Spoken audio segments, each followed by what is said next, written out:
2025 Cass County Board of Commissioners meeting to order. And the next item will have roll call of the members present. Commissioner Brightling. Here. Commissioner Capitan.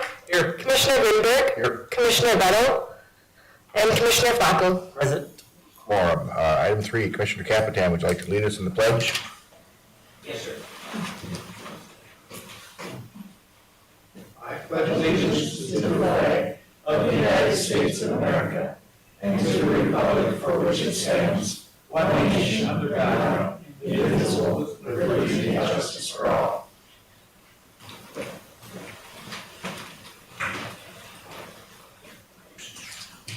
Next up, would look for a motion to approve the minutes from the previous meeting. Flacco moves.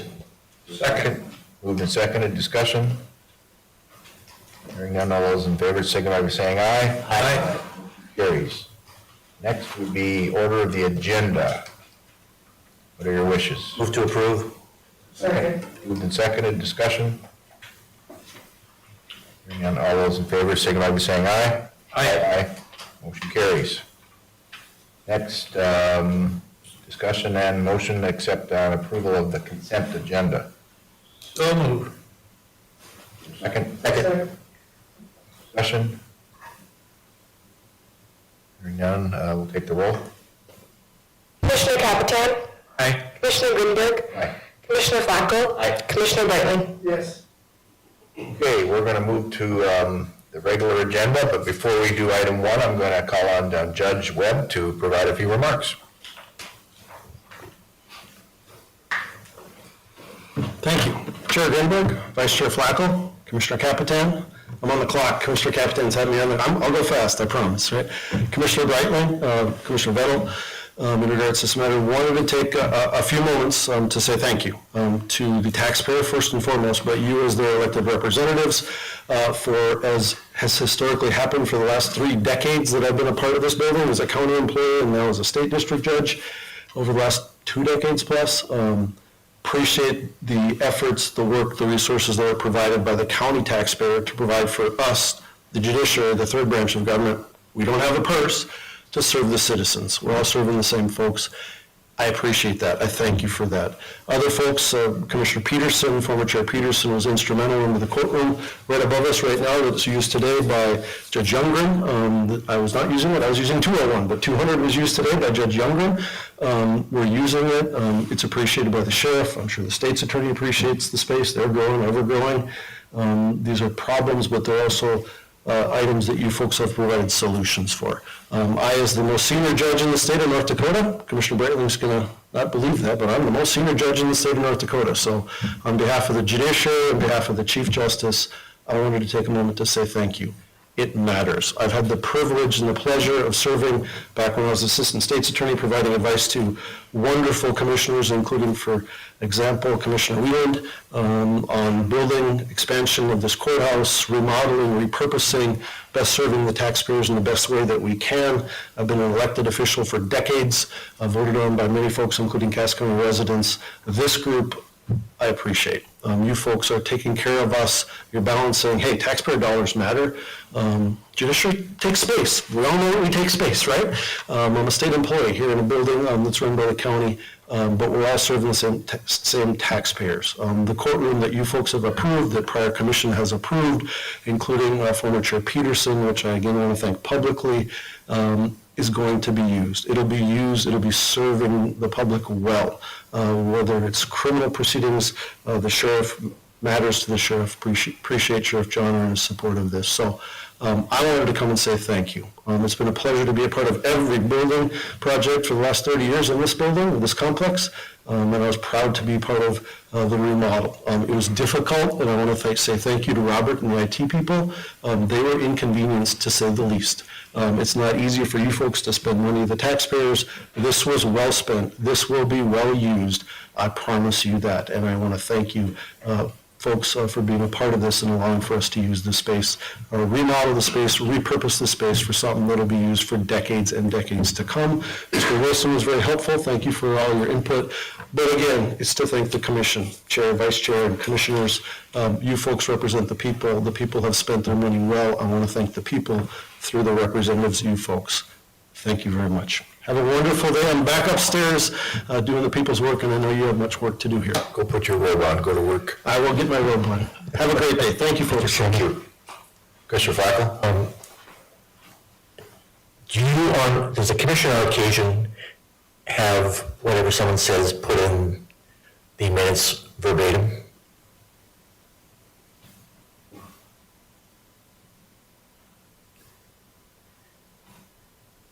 Do whatever the commission wishes. That is, without objection, I would ask that that be included as presented. Do that. So noted. Okay, we're going to move to number 1, abatement of 4594 for Ethan McAllister. And I'm looking for Matt. Matt, are you online?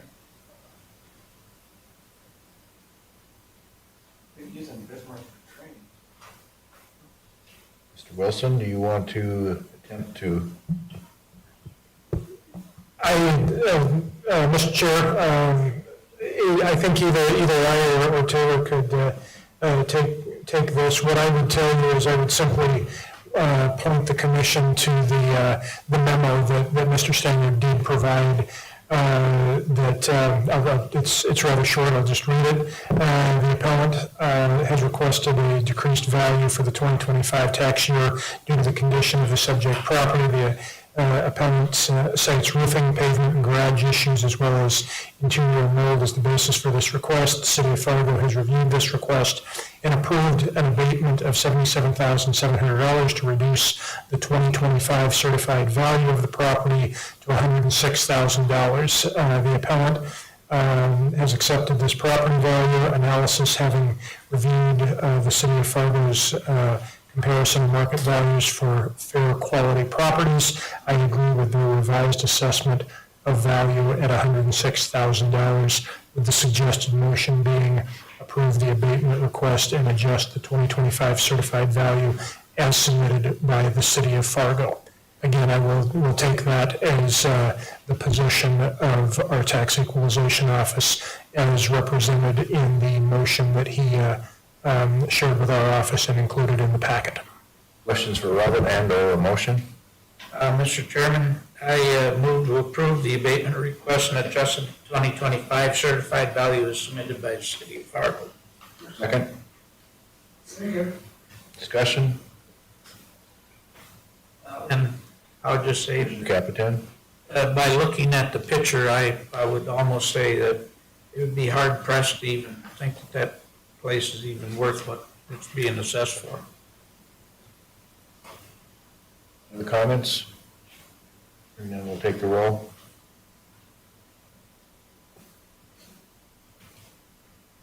Commissioner Bartley? Yes. Commissioner Capitan? Yes. Commissioner Greenberg? Commissioner Flacco? Aye. Next, item 2, a Metro Railroad Needs Study. First, I'll call on Ben Griffin, MetroCog Director, and then a presentation by Dan Burgess. Thank you, Chairman Byrne. Honorable Commissioners and Mr. Administrator, thanks for having us on your agenda today to talk about our Metro Rail Needs Study that we've been undertaking now. A little over 3 years ago, BNSF approached the local jurisdictions as well as MetroCog to talk about doing a study of key rail crossings and other rail infrastructure within the region. All parties agreed on the need for a comprehensive study, and those, BNSF agreed to provide the local match, relieving the local jurisdictions of having to provide that. So that was a well-taken effort on their part. HDR was the consultant that was selected to do the study, and they began working on the project in June of last year. Their local office here in Fargo drew on rail expertise from their offices across the U.S. and Canada. And project manager Dan Bergeson is here today, and he'll provide a PowerPoint presentation, which I think was included in your packet, and we'll be glad to answer any questions that y'all may have. Thank you, Chair.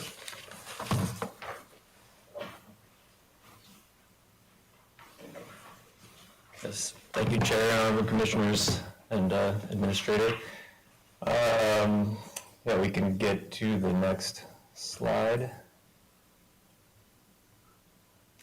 So Ben gave a little bit of background. We did identify, actually the jurisdictions identified 15 study locations that were included in this study. There is one location outside of the Fargo and/or West Fargo city limits that we'll touch on, as well as an additional location connecting to 26th Street and where the city of West Fargo is looking at a potential interchange at that location that we'll talk about as well, kind of connecting to the county's facilities. The key objectives of the study were evaluating existing conditions, assessing potential improvements, and recommending infrastructure enhancements, kind of giving a plan of within the area what those railroad improvements could look like, and try to set the table for some funding opportunities. Next slide, please.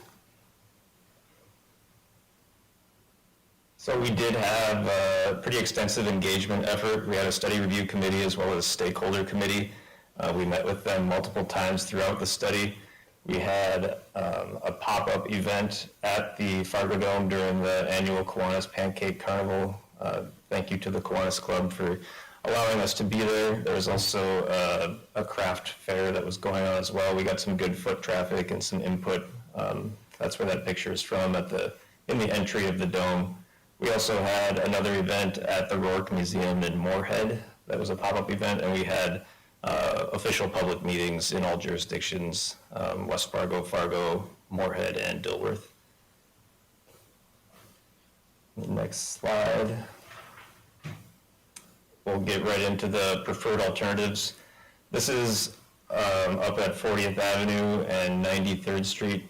It's technically 26th Street going to the south. This location has two adjacent railroad crossings that are right at this intersection. It's kind of the fewer crossings you have, the better off you are. We looked at a couple different options, one of which was realigning 40th Avenue to try to get it squared up at more of a right angle with the railroad. It's always better to cross the railroad tracks at a right angle like that. But this option that's shown on the screen here ultimately won out. It's a lot cheaper and more straightforward, has fewer right-of-way costs and constraints, and the option that realigned 40th would actually have required a reduction in speed limit. And all those things led us to looking at this realignment of 93rd on the north leg, just to separate it from the railroad tracks a little bit further and make it so that in the long term there would only be one crossing of the tracks there. Get rid of some of the storage concerns for vehicles at the intersection as well. The next slide is a West Fargo location that we thought was noteworthy for the county commission here.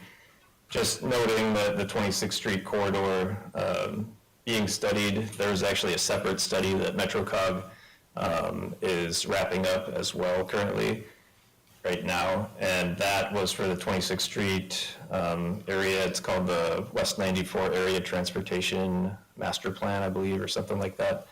And it's looking at the interchange at 26th, that new interchange location, and some of the traffic projections went up to 6 lanes, which is what we ultimately ended up having here as our preferred alternative, just to have the ability to build that infrastructure out with a grade separation over the railroad tracks at this location. And the next slide. One other location of note that has come up in another study that MetroCog also has underway, the West Metro Perimeter Roadway Study. This is one of the potential connection points. This is in Harwood. It's looking at a revised interchange configuration that would also result in a potential overpass over the railroad tracks for Harwood. Some of the benefits of this would be removing some additional traffic, and especially truck traffic, from the current alignment of County Road 22 that goes through Harwood. It also goes by the school in Harwood, so this split diamond configuration of the interchange would allow for a railroad overpass as well as allowing for truck traffic to kind of move south of the main developed area of Harwood right now. And this is very high level. We included it just as a kind of a bonus content in our study. Next slide.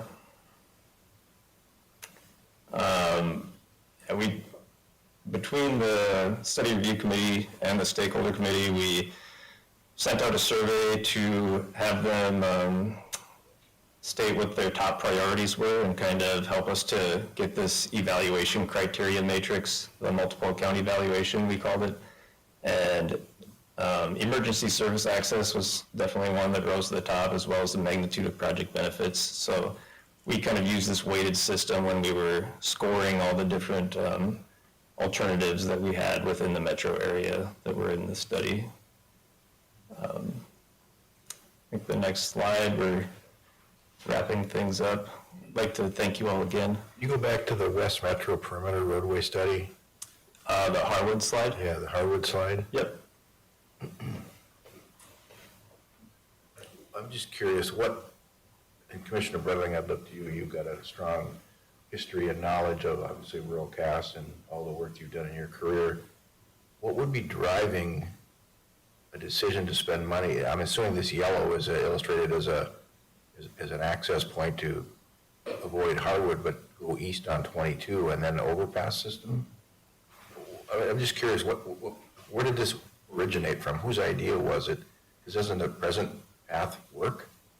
Yes, it does. So this is a very long-term plan, and this was an alternative for a connection to Interstate 29 for a West Metro Perimeter roadway, which would be referred to as a Benson bypass? I have heard that term, but it's not one that we're using. But it is the same thing? Yeah, if you're referencing what I think you are, that's, yeah. So we're changing words now from a standpoint of a diversion alternate path on the west side of the city to little parcels of this in a study, is that? This is taken from the West Metro Perimeter Roadway Study, which does encompass the entire west side, west of the diversion, is the study area. Well, the diversion runs further north of this illustration.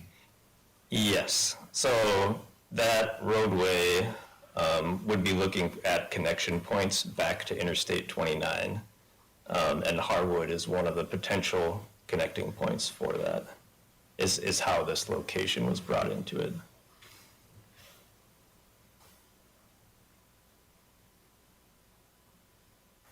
Other questions? I mean,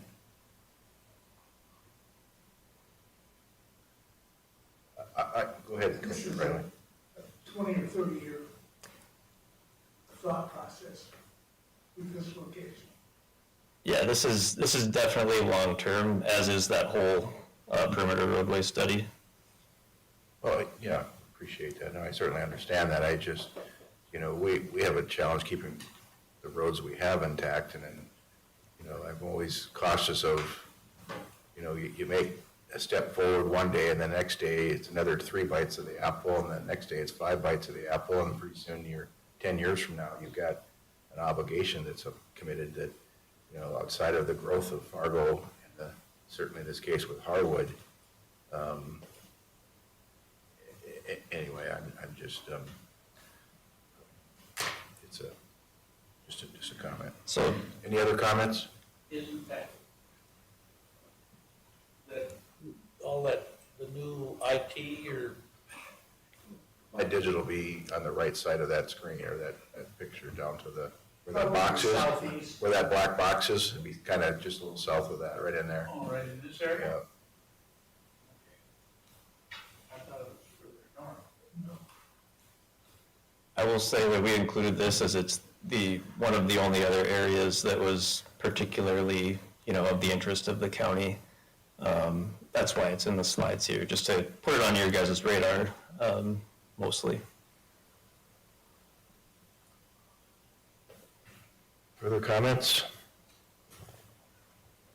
Just to add, I do sometimes worry if we're working at a 30-year plan, how the expectations, once people see it, can get ramped up to, they think it might happen within the next 2 or 3 years. So, I'm somewhat cautionary in that regard. So that's the only thing I had to say.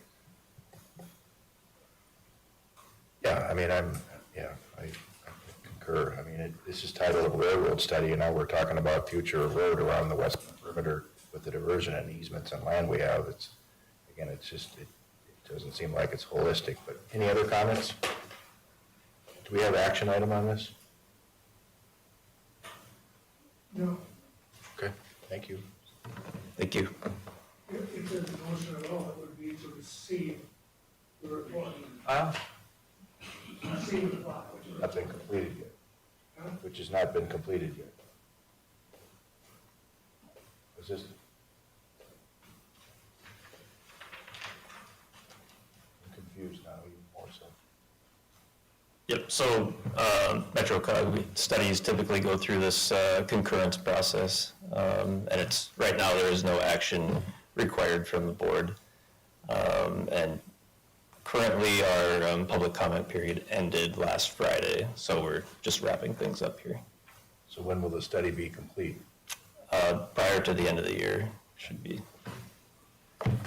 Okay. Very good. Thank you. Item 3, Commissioner Capitan, vouchers. I reviewed the vouchers. There's a question on a couple of things, but I moved to approve the vouchers, and we'll look into the couple that I have questions on. Second? Discussion? Hearing none, we'll take the roll. Commissioner Flacco? Aye. Commissioner Bartley? Yes. Commissioner Capitan? Aye. Commissioner Grinberg? Committee reports, State's Attorney. Well done for organizing the Kindred meeting, Robert. I thought that was really good. I think people appreciated it, and I look forward to more of those. That outreach, I think, is really good. I attended the semi-annual law enforcement meeting at Sanford. It was last week or a couple of weeks ago. It's always nice to get the law enforcement community together to visit with the medical community a little bit too, to make sure that we're facilitating those good relationships and making sure that everything works as smoothly as it can. My office had our second meeting with JLG this morning, and I'm really excited. Things are looking really good. Lastly, we received word that, I've talked before about the prosecution-led diversion pilot program and how my office was chosen as one of the 3 sites for that. We learned that we received just a little bit under $600,000 to start that project. So starting in January, we should have something off the ground. That's my report. Captain? Thank you, Mr. Chairman. I attended via phone our transportation committee along with the aviation subcommittee under transportation, the RAC committee, Rural Action Committee, veterans, military, attended that, and then just this past week, we had our meeting at Kindred, and following our meetings today, I'm heading out to Minot for the State Fair Board meeting tomorrow morning. Michael? The Cass County Sheriff's Department is hosting Dakota Territories Sheriff Conference in Cass County here. So they will be involved starting today, going through Thursday. So that's another great opportunity for us to host, read, and learn. And we are also, again, blessed with a wealth of great department leaders. Happy to give a shout out to Christy Ross, who was also featured in the Cass County Recorder with a story, and I need to get that to her somehow or another. But kudos to Christy, and also Christy's staff. She has a great group that she works with too. So, and I know they enjoy working with her and for her and around her. Finance, Sarah? Only one thing to note, Commission, and that's that we are coming up on property tax statements. We are still planning to send them out the first Friday in December. If not, it'll be the 2nd. Wilson? Mr. Chair, members of the board, thank you for the comments from State's Attorney Higvick and Commissioner Capitan on the Kindred meeting. I thought it was turned out really well.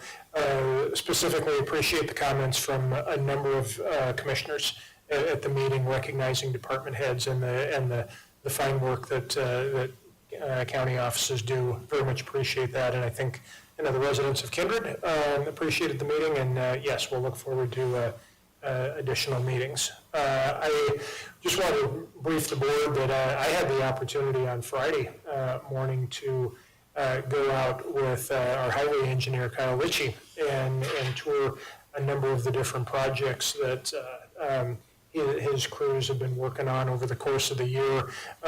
Really impressive. The area from Tower City West and the scope and breadth of that project is pretty significant, and the improvement that makes through town is quite impressive. Got to see the Highway 31 bridge that has been closed for a number of about a year and a half, and that we have some potential significant funding to get that moving, as well as the burn pile up in Page from the summer storms, just to name a few. But I need to make point of getting out and doing more of that in future years. But appreciate the time that Kyle took to show me around on that one. And that will conclude my report. Commissioner Brightman? No report. I would just add Ms. Hedvig's comments about Kindred, how well it was organized. It was a good meeting. We had 12 or 14 residents show up. Looking at my calendar, just to remind everyone, the Mapleton Community Town Hall is on Tuesday, December 2nd. And for those of you that don't know, Mapleton is my hometown, and I'm really looking forward to that. I hope a lot of people show up, even though I've been out of the community for many years. That's all I have. We're going to go to public comment here. I think we covered that. So we'll go to item D, public comment. Mr. Johnson.